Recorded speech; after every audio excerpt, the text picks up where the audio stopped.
عملية وضع البيزنس موديل عملية طويلة ومرهقة إلى حد ما، هل البيزنس موديل ده ممكن يتغير مع الوقت؟ اكيد طبعا. يعني في كده مثال دايما انا مؤمن بيه، the only constant is change. اي بيزنس موديل بيتغير. يعني شوفوا في مثلا فيسبوك ولا جوجل من 10 12 سنه فاتوا، هو اللي احنا بنستخدمه دلوقتي؟ اكيد لا.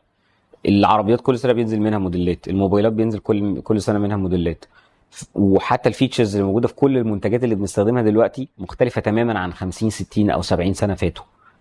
المبدأ الاساسي في اي بيزنس موديل او اي شركه ان انت تغير، وبسبب عدم التغيير الشركات بتموت، زي نوكيا وكودك مثلا.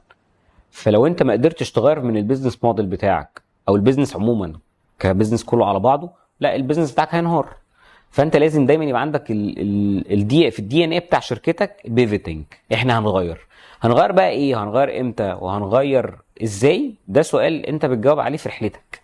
بس مفيش حد بيبني حاجه هي دي اللي بتفضل مكمل عليها مدى الحياه.